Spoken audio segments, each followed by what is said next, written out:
Hello, students. Welcome to the class today.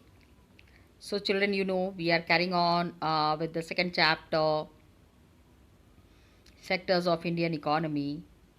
Uh, in this chapter, till now, what we have discussed, I'm just revising it. That's my habit.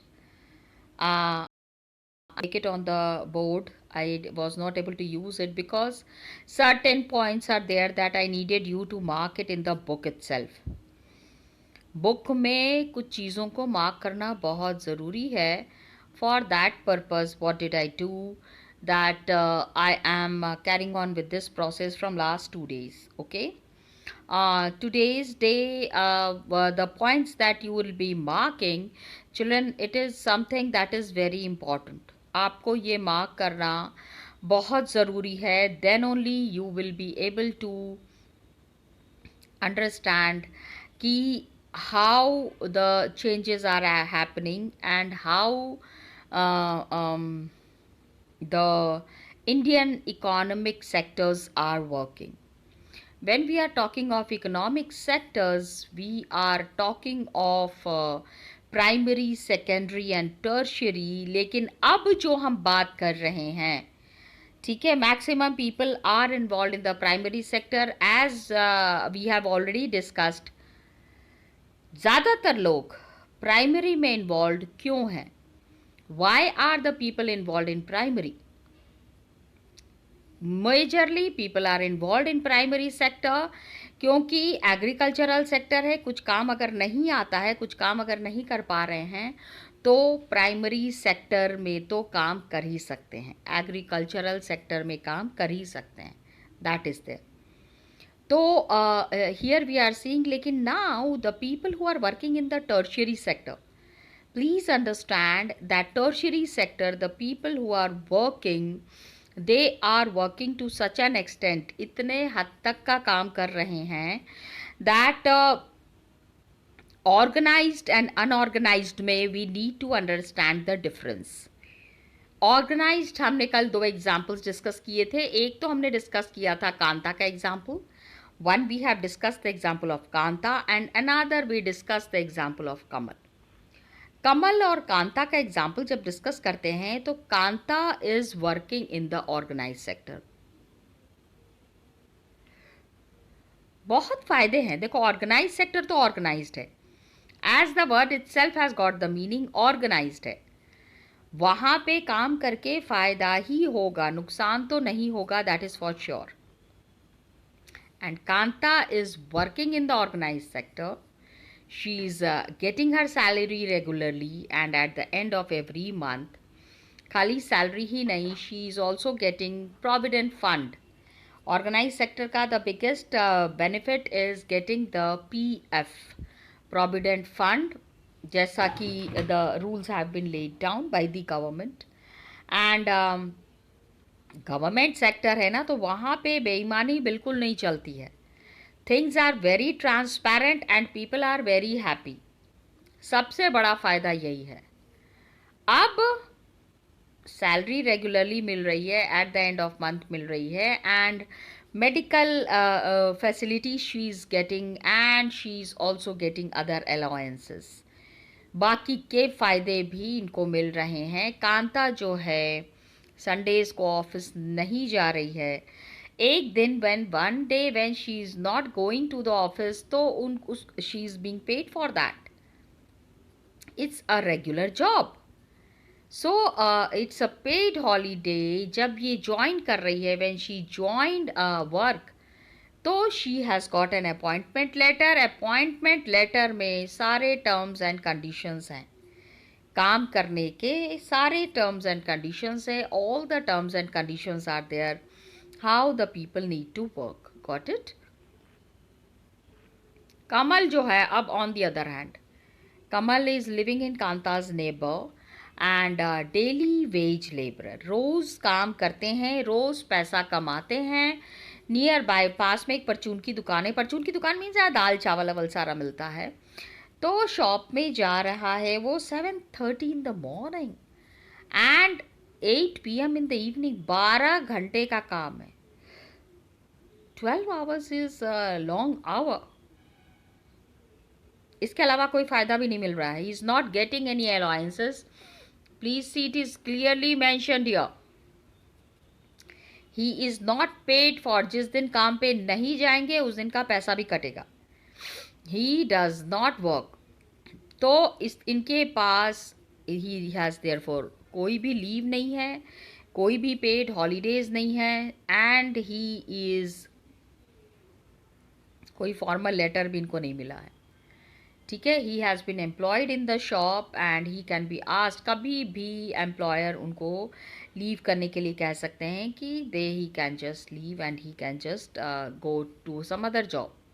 अब ये देखो, this is a question that is very well asked. Organise sector, Kanta is working in the organise sector. फायदे देख लो जरा organise sector के. सबसे पहला तो ये है, first is, this is a very frequently asked question, what are the benefits of working in an organized sector, और what are the merits of working in an organized sector. पहला तो ये है, एम्प्लॉयमेंट का कुछ टर्म्स है. उसको पता है क्या काम करना है, कैसे करना है. They are regular and people have assured work. काम तो मिलना ही मिलना है. Government has registered them and they have to follow its rules and regulations. बहुत तरीके के लॉस दिए हुए हैं, जैसे कि factories act, minimum wages act, payment of gratuity act. ये मैंने आपको कहा था कि children you have to find it out. तो आप ये पता करके आइएगा, इसको हम क्लास में डिस्कस करेंगे. ये जो सारी चीज़ें हैं, बिकॉज क्या है कि ये these are the real income of the people. Real income means कि कहीं से भी धोखाधड़ी का कोई उपाय नहीं है. There can not be any cheating done to the person who is working in this organisation. इन ऑर्गेनाइजेशंस में जो वर्कर्स काम कर रहे हैं, इनको वेजेस मिल रहे हैं, सैलरी मिल रही है, ग्रेचुटी मिल रहा है. Gratuity is that after the end of the service, जब काम ख़त्म होता है तो ग्रेचुटी मिलती है, काफ़ी सारा पैसा मिलता है. Shops are there, establishments and shops establishment act is also there, कि अगर कोई दुकान खोलना चाहे तो क्या दुकान खोल सकता है कि नहीं खोल सकता है. Suppose I have a house, एकदम रोड के ऊपर मेरा घर है, and I want to open a shop. Can anybody stop me from doing that? तो इट इज़ कॉल्ड ऑर्गेनाइज, क्योंकि वहाँ पे कुछ formal process is there, procedure is there.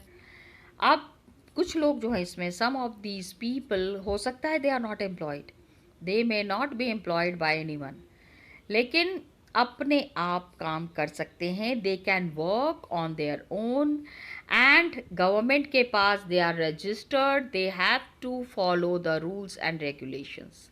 भाई नियम कानून तो फॉलो करने ही पड़ेंगे. गवर्नमेंट ऑर्गेनाइजेशन में काम कर रहे हैं, that does not mean that the people are free from the rules and regulations. Rules and regulations equally are to be followed. अब क्या होता है ऑर्गेनाइज सेक्टर में, सबसे इम्पॉर्टेंट जो है ना, peoples job are secure. Unorganise sector में क्या होता है, कभी भी आपको बाहर निकाल के फेंक सकते हैं. ठीक है. They are workers in the organized sector enjoy security of employment and कुछ घंटे तक ही वो काम करते हैं. They are expected to work fixed number of hours. तो अगर ज़्यादा काम करेंगे, if they work more, तो they have to be paid overtime by the employer. ठीक है. एक्स्ट्रा काम करेंगे तो एक्स्ट्रा पैसे भी मिलेंगे. अब just look at the condition of Kamal. He is working 7:30 AM to 8 PM. Morning से लेके रात तक वो बंदा काम कर रहा है. सैलरी स्ट्रक्चर डेली के हिसाब से है. जिस दिन काम नहीं करेगा उस दिन की सैलरी भी नहीं मिलेगी. Unorganise sector is really bad for the people और फॉर द वर्कर्स. तो एम्प्लॉयर्स और भी बहुत सारे बेनिफिट्स इनको दे रहे हैं. They are getting organise sector में. देखो now this is very important, इसको इम्पॉर्टेंट मार्क कीजिएगा. Got it. क्या है कि what are the benefits of working in the organise sector. जो लोग ऑर्गेनाइज सेक्टर में काम करते हैं उनको बेनिफिट्स क्या मिल रहे हैं। सबसे पहला है दे गेट पेड लीव। छुट्टी जब भी लेंगे तो उसके पैसे मिलेंगे इनको, ठीक है। अगर छुट्टी लिया है, payment is given during the holidays also, छुट्टियों के टाइम में भी पेमेंट मिलता है। प्रोविडेंट फंड, ग्रेच्युटी एट्सेट्रा, ठीक है, पीएफ मिलेगा, ग्रेच्युटी मिलेगा। मेडिकल बेनिफिट्स, अगर काम करते करते सेहत खराब हो गई है तो मेडिकल फैसिलिटीज़ की भी व्यवस्था की है गवर्नमेंट ने। ऑर्गेनाइज सेक्टर है ना, government is taking care of the health of the people also who are working in these sectors. जो लोग काम कर रहे हैं उनकी सेहत की जिम्मेदारी भी गवर्नमेंट की है, ठीक है। So the factory manager he has to ensure facilities. क्या क्या काम करते हैं, जैसे दे आर बेसिक फैसिलिटीज़, अगर जाएंगे तो पानी लेके नहीं जाना है, drinking water is there, safe working environment is there. अब जब ये रिटायर करते हैं तो इन वर्कर्स को पेंशन भी मिलती है। Yes dear students, pension at the end of the service, जब सर्विस इनका ख़त्म होता है तो इनको पेंशन भी दिया जाता है। Pension is given as well.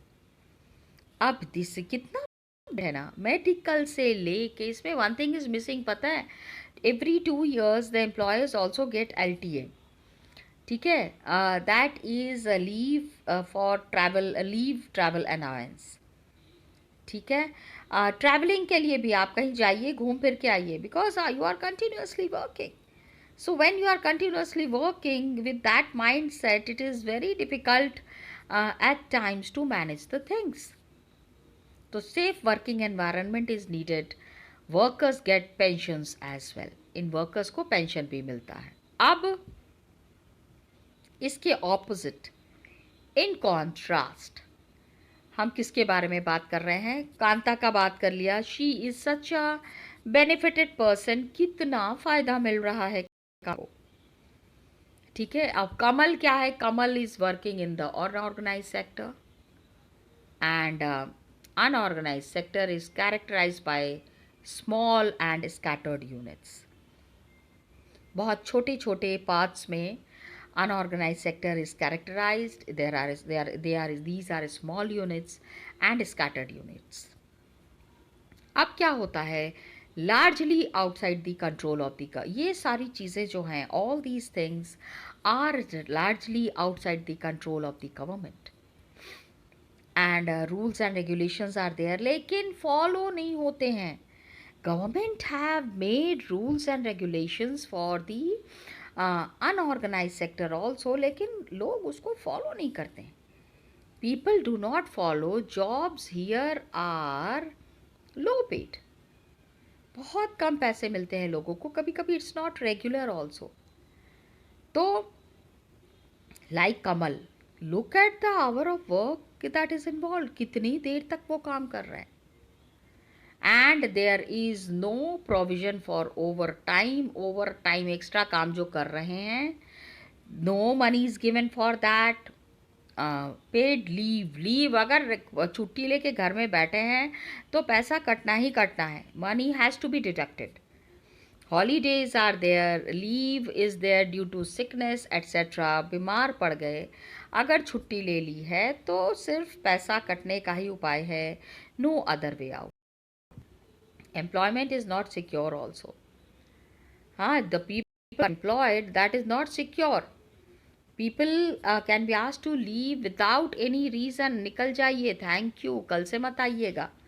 Yes, that's the kind of dialogue that the companies tell to the employers, tell to the people who are working there. Okay, lot also depends on the whims of the person who has employed.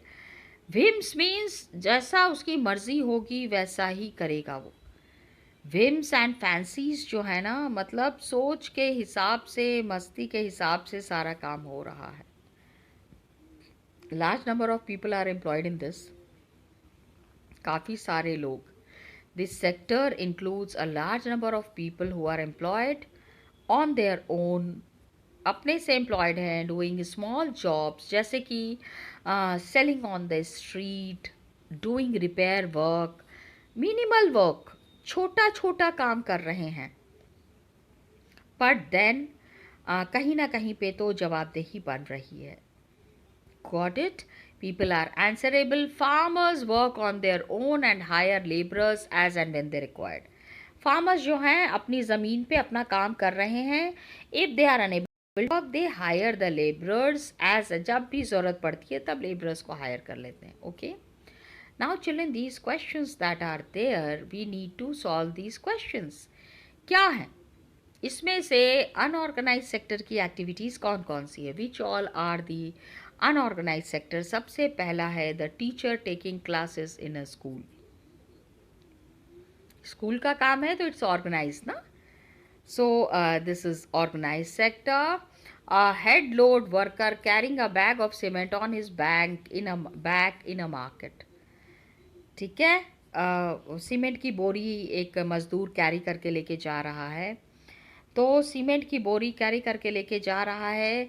Organise sector में वो गाड़ियां higher करेंगे, इंसान से काम नहीं कराएंगे.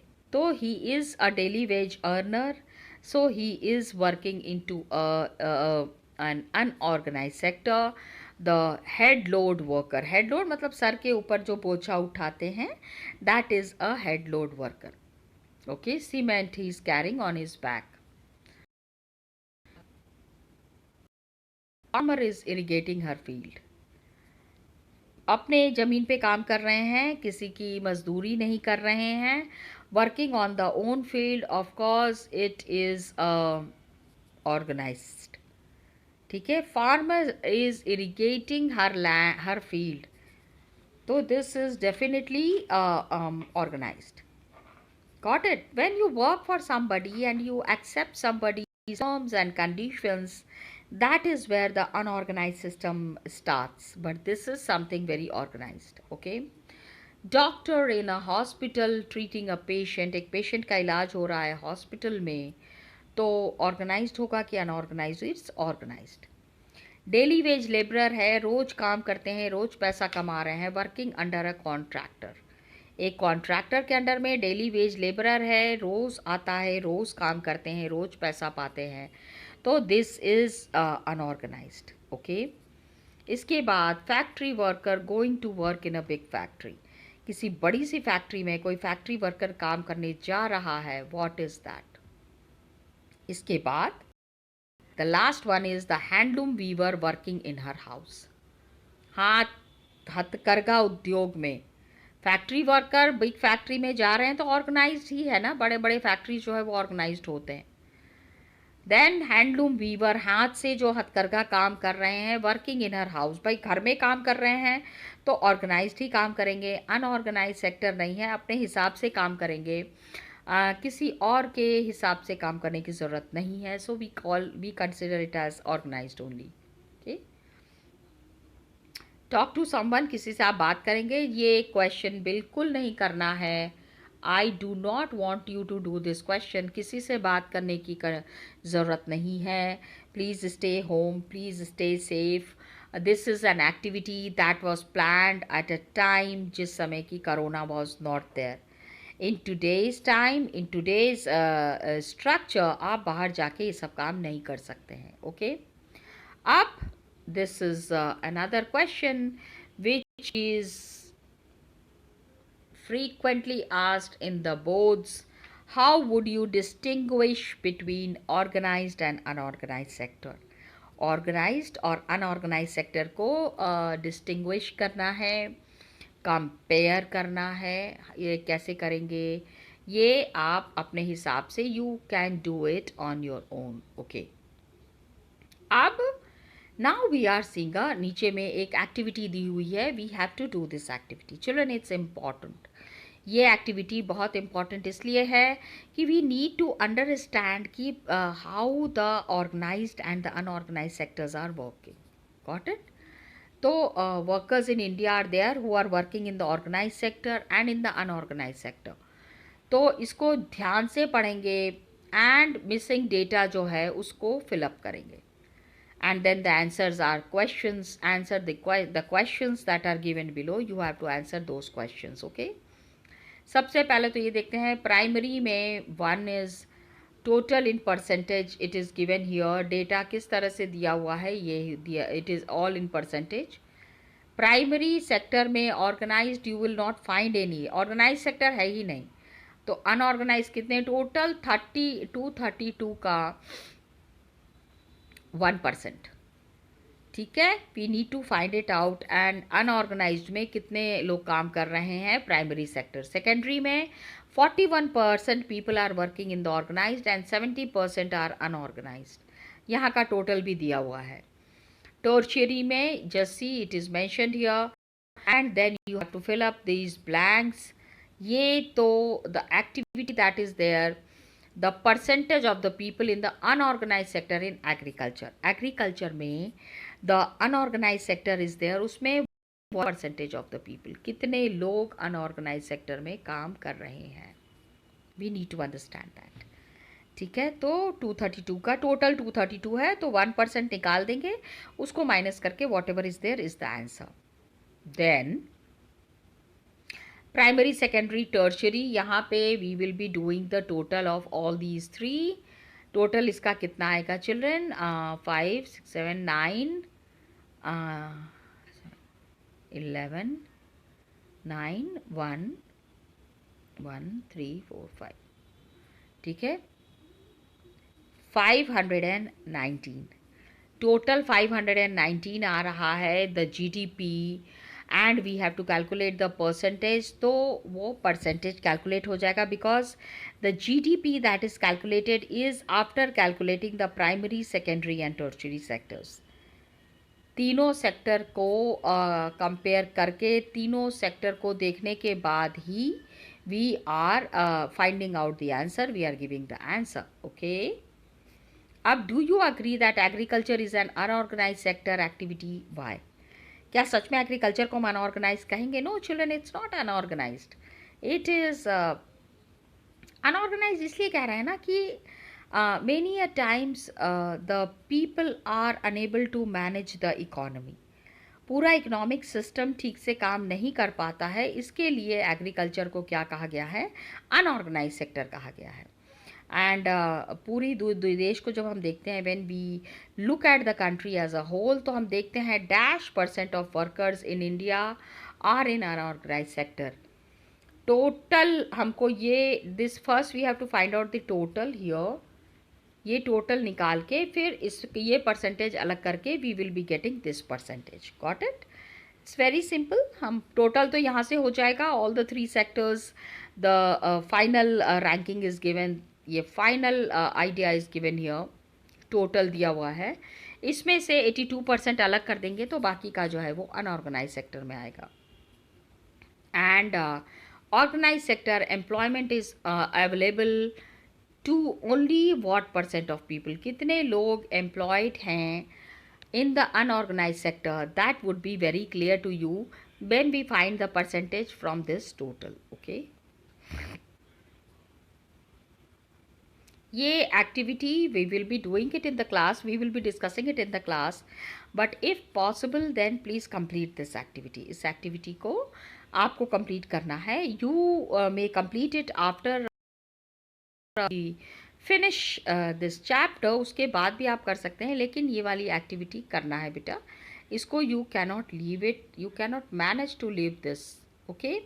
सो this is what we need to do. अब हम समझेंगे कि देखो one thing that is there is कि अनऑर्गेनाइज सेक्टर में जितने भी लोग काम कर रहे हैं, whosoever is working in the unorganise sector is very दुखी. बड़े दुखी हैं वो लोग. तो इन वर्कर्स की जो अनऑर्गेनाइज सेक्टर में काम कर रहे हैं, इनकी हालत हम कैसे सुधारेंगे. तो organise sector, when we see the organise sector, इसमें काफ़ी सारे जॉब मिल रहे हैं. दैट आर द मोस्ट, मतलब सारे लोग ऑर्गेनाइज अनऑर्गेनाइज में कौन काम करना चाहेगा. Everybody want paid holidays, medical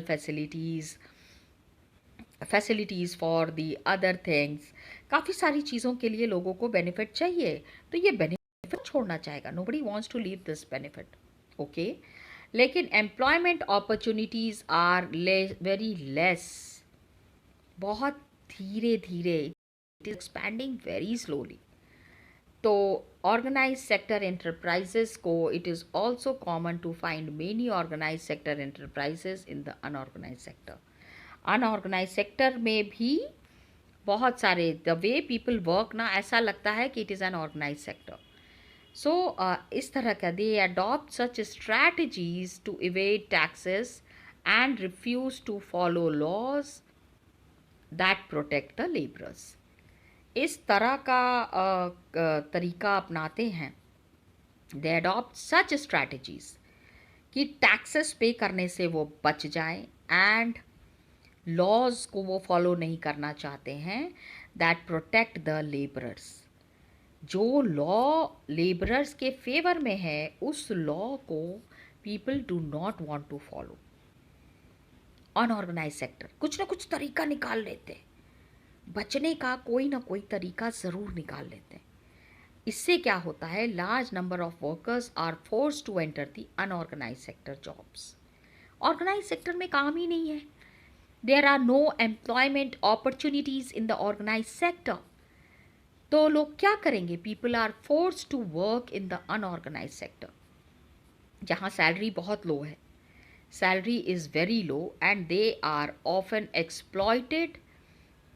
बहुत इनको दबाया जाता है, बहुत बुरी तरह से सताया जाता है। As a result they are into a trap. They are means the people who are working in the unorganise sector. निकलने की भी भाई सैलरी चाहिए ही चाहिए, घर चलाना ही है। तो वो जो एक जाल है, वो जो एक ट्रैप है, उसमें से निकलना बहुत मुश्किल है। It's really tough to come out of this trap. काम की ज़रूरत है, पैसे की ज़रूरत है, लेकिन फंस गए हैं। ओके, टैक्सेस नहीं देना चाहते हैं लोग, they refuse to follow laws. Labourers के फेवर में अपना पैसा बनाएंगे ना, companies are there, unorganise sectors are there. किसी ने तो पैसे इन्वेस्ट करके ही अनऑर्गेनाइज सेक्टर बनाया है। So they save the maximum money and they keep the people, they are not concerned with the needs of the people। आम आदमी के ज़रूरतों से इनको कोई मतलब नहीं है। they are more concerned with their own money and with their own conditions। Okay, and ये जॉब जो है ये सिक्योर नहीं है, कोई इनको बेनिफिट नहीं मिल रहा है। दीज वे, अब इनको हम कैसे प्रोटेक्ट कर सकते हैं? We need to understand how can we protect these workers. कुछ तो उपाय होना चाहिए ना, इस तरह से नहीं छोड़ सकते हैं। ऑर्गेनाइज सेक्टर के लोग कितना आराम से हैं, and look at the condition of the people in the unorganise sector, it's really. तो इससे हम इनको किस तरह से बचा सकते हैं, यही चीज़ हमको इस टॉपिक में समझना है। We need to understand it in this topic. Got it children? तो क्या हो रहा है, अनऑर्गेनाइज सेक्टर में maximum employment is there. Just see 1990s के बाद से कि large number of workers are losing their jobs. Organise sector में भी बहुत सारे लोगों को जॉब नहीं मिल रही है, and these workers are force to take up jobs. काम नहीं मिलेगा, so what will they do, they are force to take up jobs in the unorganise sector. भाई ऑर्गेनाइज सेक्टर के काम नहीं है तो कहाँ जाएंगे, we will be going to the, they will be going to the unorganise sector. अब क्या है, दे नीड मोर वर्क, ज़्यादा से ज़्यादा काम करना है, ज़्यादा से ज़्यादा काम चाहिए। ठीक है, so protection has to be there for the support of the workers in the unorganise sector. Unorganise sector, the people who are owning these sectors, जो ओनर्स होते हैं, they are very cruel and they are very rude to the workers. कोई workers के बारे में सोचने के लिए तैयार नहीं है, तो आखिर वर्कर्स कहाँ जाएंगे? Where will the workers go? This is one of the important points. अब ये देखो, यहाँ पे एक छोटा सा पिक्चर दिया हुआ है। Please understand what is this picture talking about, कि जब फैक्ट्रीज बंद हो जाती है ना, when the factories close down, many regular workers, जो लोग फैक्ट्री में काम कर रहे थे regularly, the people working, they are found selling goods और पुशिंग अ कार्ट। यहाँ पे बैठ के आप देखिए ये क्या काम कर रहे हैं, दे बैठ के सामान बेच रहे हैं इधर, and they are selling the goods, they are pushing a cart or doing some other odd jobs. ठीक है, once upon a time organise sector में काम करते करते ये देखो कहाँ से कहाँ पहुँच गए। Got it? Children will discuss it in the next class. आगे अभी बहुत सारी चीज़ें इसमें डिस्कस करनी है। We'll discuss it in the next class. Till then, children, thank you so much and all the best to you.